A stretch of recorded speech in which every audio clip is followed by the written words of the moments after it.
I remember the exact moment my world started to crack. My phone buzzed on the kitchen counter, and I saw her name flash across the screen. I didn't pick it up immediately. Something in me already sensed a storm. The message was brief, almost careless. Trips booked. Deal with it, or divorce me. Be home in 5 days.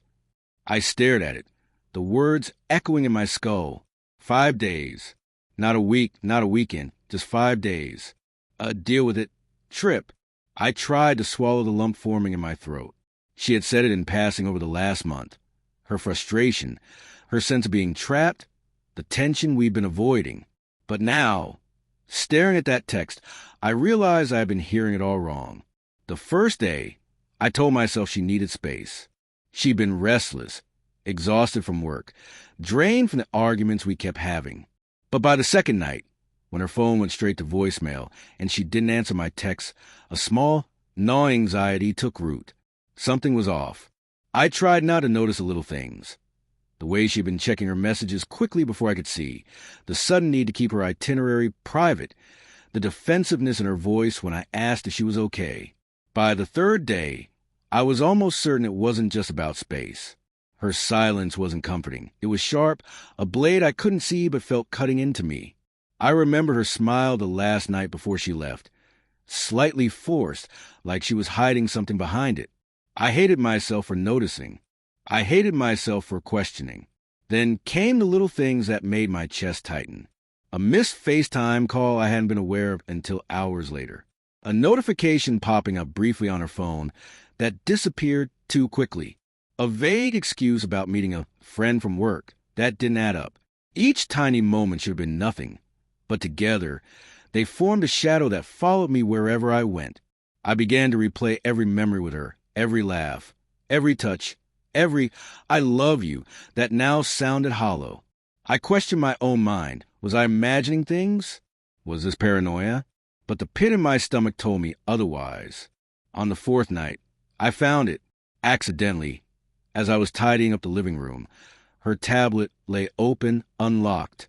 I hesitated, but my curiosity won. One message was enough to shatter the world I thought I knew. "I can't wait to see you tonight. Everything's perfect." It was from someone whose name I didn't recognize at first, but the familiarity in the words hit me like a punch. The text unfolded into a series of clandestine plans, late-night rendezvous, whispered promises. She had told me she needed this trip to think, but she hadn't been thinking about us. She had been thinking about him. I remember sinking to the floor, the tablet slipping from my hands. The air in the apartment felt too heavy, too loud. Every laugh we shared, every quiet morning together, suddenly seemed like a carefully constructed lie. I felt anger flare up, hot and wild, but beneath it was a deeper, duller pain. The betrayal of the woman I thought I knew completely, the wife I had trusted with my heart. When she returned, her suitcase in hand, I didn't even need to ask. Her face betrayed the secret she'd carried. But I did ask anyway, voice trembling, "Where were you really?" She looked away, eyes filling with tears I didn't know she could shed. I needed to see him," she confessed, her voice small, almost broken. I couldn't stop thinking about us, about everything we never fix. I wanted to scream, to beg her to explain, to hate her, but mostly I wanted to curl up and disappear. Instead, I felt a strange calm descend. I realized that some things, once broken, couldn't be repaired. My love for her hadn't disappeared, but trust had, and without trust, love is just an echo of what it could have been. We didn't yell. We didn't argue. We just sat in the quiet, the kind that fills a room with memories and regrets. She apologized, and I nodded, swallowing the lump in my throat. But forgiveness wasn't enough, not yet. I needed to remember who I was without her, to reclaim the parts of me I had given away blindly.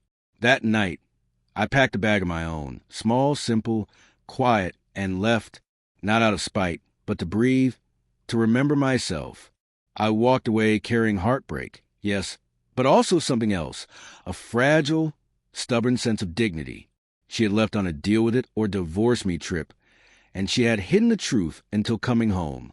And yet, in that terrible clarity, I found something I hadn't felt in years: freedom.